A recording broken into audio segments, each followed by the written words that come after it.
Hello guys, கெமன்குண்டி சீரிஸோட part 1 part 2 நீங்கள் பார்க்காம இருந்தால் பார்த்துட்டு வந்து இந்த வீடியோ பாருங்கள். ஏன்னா அதோட கண்டினியூவேஷன் தான் இது. நாம தங்கி இருந்த அந்த கெஸ்ட் ஹவுஸ்க்கு ஜஸ்ட் ஒரு 300 மீட்டர்ஸ்லேயே வந்துட்டு நம்ம இந்த கேட்டை பார்க்கலாம். இந்த ஜெட் பாயிண்ட் போகிறதுக்கு நீங்கள் எந்த விதமான சார்ஜஸ் எதுவுமே பே பண்ண வேண்டியது இல்லை. இந்த ஜெட் பாயிண்ட் போகிற வழியிலே பார்த்தீங்கன்னா உங்களுக்கு நிறைய பிளேசஸ் வரும். எக்ஸாம்பிள் பார்த்தீங்கன்னா என்ட்ராய் கொஞ்ச நேரத்துலேயே வந்துட்டு நீங்கள் ராக் கார்டனை வந்துட்டு பார்ப்பீங்க. அதுவே நீங்கள் கொஞ்சம் உள்ளே வாக் பண்ணி ஒரு 2 கிலோமீட்டர்ஸ் போனதுக்கப்புறமா உங்களுக்கு வந்துட்டு சாந்தி ஃபால்ஸ் வந்துட்டு நீங்கள் பார்க்கலாம். உங்களால் 5 கிலோமீட்டர் நடக்க முடியும்னு தோணுச்சுன்னா நீங்கள் தாராளமாக நடந்து போகலாம். அப்படி இல்லைன்னா நீங்கள் வண்டியில் கூட வந்துட்டு ஒரு 4 கிலோமீட்டர் தூரம் நீங்கள் வண்டியில் போய்ட்டு அங்கே வண்டியை பார்க் பண்ணிவிட்டு அதுக்கப்புறமா நீங்கள் உங்களோட ட்ரெக்கிங்கை வந்துட்டு நீங்கள் ஸ்டார்ட் பண்ணலாம். பட் ஆனால் நாங்கள் கம்ப்ளீட்டாகவே அந்த கேட்லேருந்தே வந்துட்டு நாங்கள் நடக்க ஆரம்பிச்சிட்டோம். இந்த இடம் பார்த்தீங்கன்னா ரொம்பவே ஹெவியாக மழை வரும்போது பார்த்தீங்கன்னா கம்ப்ளீட்டாக இந்த பிரிட்ஜே வந்துட்டு க்ளோஸ் ஆகிற அளவுக்கு வந்துட்டு தண்ணி வரும். ஆனால் நாங்கள் போகிறப்போ பார்த்தீங்கன்னா தண்ணி ரொம்ப கம்மியாக தான் வந்துட்டு இருந்துச்சு. இங்கேருந்து சுமார் ஒரு 500 மீட்டர்ஸ் வரைக்குமே வந்துட்டு உங்கள் வண்டியில் நீங்கள் போகலாம். அதுக்கப்புறமா பார்த்தீங்கன்னா ஒரு ஆள் மட்டுமே நடக்கிற அளவுக்கு தான் வந்துட்டு ரூட் இருக்கும். ஸோ அங்கே வந்துட்டு நீங்கள் தான் வந்துட்டு கேர்ஃபுல்லாக வந்துட்டு நீங்கள் உங்களுக்கு ட்ரெக்கிங் வந்துட்டு ஆக்சுவலாக இங்கேருந்து தான் ஆரம்பிக்கும். இங்கேருந்து நீங்கள் வந்துட்டு 3 கிலோமீட்டர் வந்துட்டு நடக்கணும். ஸோ அந்த ஹில்ஸ் ரீச் ஆகிறதுக்கு சுமார் ஒரு 3 கிலோமீட்டர் நீங்கள் நடந்தாகணும். கண்டிப்பாக இந்த ட்ரையல்ஸ் பார்த்திங்கன்னா ரொம்பவே ரிஸ்கியானது தான். ஏன்னா இது கிட்டவே வந்துட்டு பார்த்திங்கன்னா ஒரு ஃபால்ஸ் ஒன்று போய்ட்ருக்கும். ஸோ அங்கேருந்து வர தண்ணி எல்லாமே வந்துட்டு நாம் நடந்து போகிற அந்த பாதையில் தான் வந்துட்டு தேங்கியிருக்கும். ஸோ அதனால ரொம்பவே ஸ்லிப்பரி ஆகிறதுக்கான சான்சஸ் நிறையவே இருக்குது. நீங்கள் மான்சூன் இல்லைன்னா ரெய்னி சீசனில் வந்தீங்கன்னா கண்டிப்பாக இது ரொம்பவே ஸ்லிப்பரியாக தான் இருக்கும். அது மட்டும் இல்லாமல் லீச்சஸ் பார்த்திங்கன்னா எக்கச்சக்கமாக லீச்சஸ் வந்துட்டு உங்களால் பார்க்க முடியும். ஸோ முடிஞ்ச வரைக்குமே ஷாம்பூ இல்லைன்னா சால்ட் எல்லாமே வந்துட்டு கேரி பண்ணிக்கோங்க. முக்கியமானது வாட்டர் பாட்டில். ஸோ முடிஞ்ச வரைக்குமே அட்லீஸ்ட் ஒரு 2 வாட்டர் பாட்டிலாவது கேரி பண்ணுங்கள். ஏன்னா ரொம்பவே டயர்ட் ஆகும். ஸோ நீங்கள் ஹில்ஸ் மேலே ரீச் ஆகிறதுக்கு வந்துட்டு ரொம்பவே கஷ்டமாகவே இருக்கும். நிறைய தண்ணி தேவைப்படும். ஸோ முடிஞ்ச வரைக்குமே தண்ணி எப்போவுமே ஸ்டாக்கில் வச்சுக்கோங்க. இந்த ட்ரெக்கிங்கில் முடிஞ்ச வரைக்குமே ரொம்பவே கிரிப்பியான ஒரு ஷூஸை வந்துட்டு ப்ரிஃபர் பண்ணுங்கள். ஸோ ஸ்லிப்பரெல்லாம் போட்டுட்டு இருந்தீங்கன்னா இந்த ட்ரெக்கிங்கை வந்துட்டு ட்ரை பண்ணாதீங்க. ஏன்னா ஒரு லெவல் வரைக்குமே மட்டும்தான் இந்த ரூட்டை வந்துட்டு நாங்கள் போக வேண்டியது இருக்கும். ஸோ அதுக்கு அடுத்ததாக வந்துட்டு கம்ப்ளீட்டாகவே வந்துட்டு கிராஸாக தான் இருக்கும். அது மேலே தான் வந்துட்டு நம்ம ஏறி மேலே போக வேண்டியது இருக்கும். இந்த ஜெட் பாயிண்ட் ரீச் பண்ணுறதுக்கு உங்களுக்கு நிறைய ரூட்ஸ் வந்துட்டு கிடைக்கும்.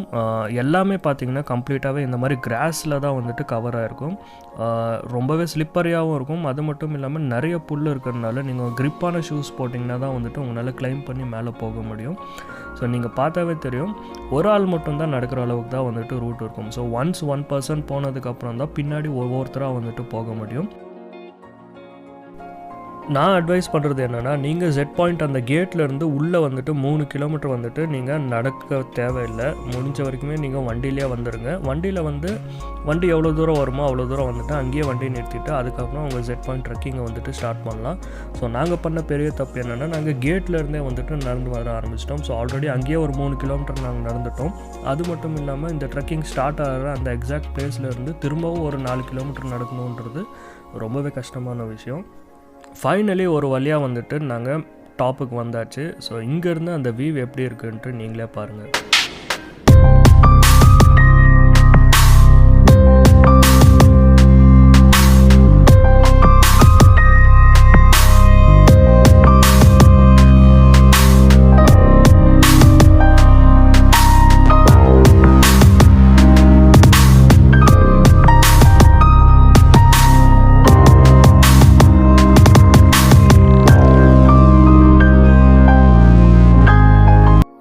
இதோட ஜெட் பாயிண்ட்டோட ட்ரெக்கிங் வந்துட்டு முடிஞ்சிச்சு. ஸோ இறங்குறதுக்கு ரொம்பவே ஈஸியாக தான் இருக்குது. ஸோ எந்த விதமான கஷ்டமும் இல்லை. ஆனால் ஏறுறது வந்துட்டு முடிஞ்ச வரைக்குமே நீங்கள் மார்னிங்கை ப்ரிஃபர் பண்ணுங்கள். ஸோ ஏர்லி மார்னிங் வந்துட்டு சன்ரைஸ் ஆகிற டைமில் வந்தீங்கன்னா உங்களுக்கு ஏறுறதுக்கும் ரொம்ப ஈஸியாகவும் இருக்கும்.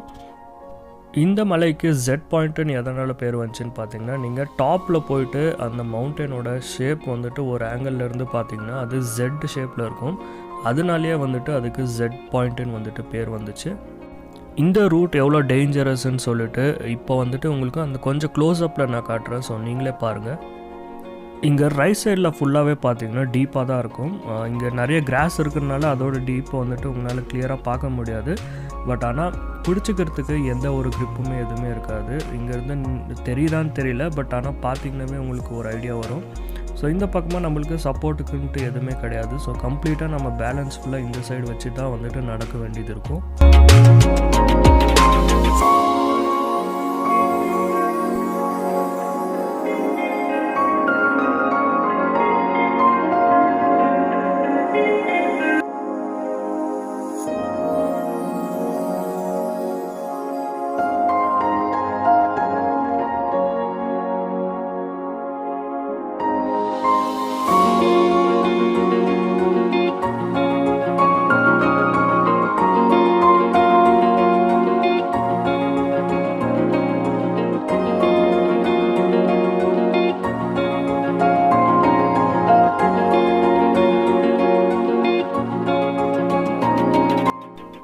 இந்த சாந்தி ஃபால்ஸ் வந்துட்டு ஜெட் பாயிண்ட் போகிற வழியிலே வந்துட்டு வரும். ஆனால் நாங்கள் போகும்போது இதை வீடியோ எடுக்க முடியல, ஏன்னா நிறைய பேர் வந்துட்டு இங்கே குளிச்சுட்டு இருந்தாங்க.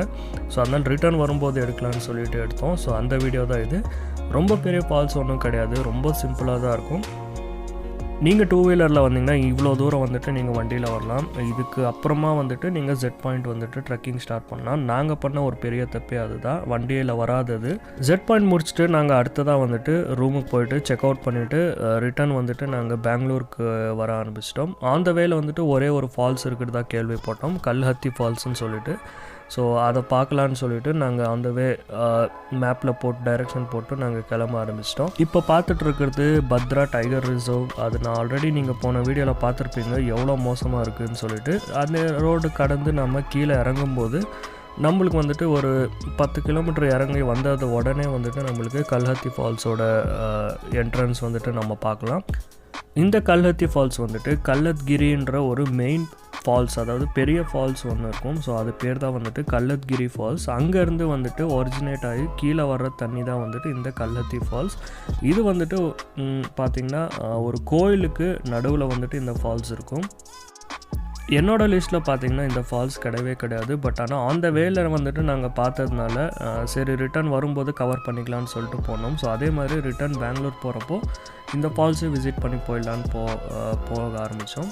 என்ட்ரி டிக்கெட் பார்த்திங்கன்னா பைக்குக்கு எல்லாத்துக்குமே வந்துட்டு 10 ரூபா சார்ஜஸ் பண்ணுவாங்க. என்ட்ரு ஆகும்போதே வந்துட்டு நீங்கள் பே பண்ணணும். பே பண்ணிவிட்டு ஒரு கிலோமீட்டர் நீங்கள் உள்ளே போனீங்கன்னா தான் வந்துட்டு அந்த கல்ஹத்தி ஃபால்ஸோட மெயின் என்ட்ரன்ஸே வந்துட்டு வரும்.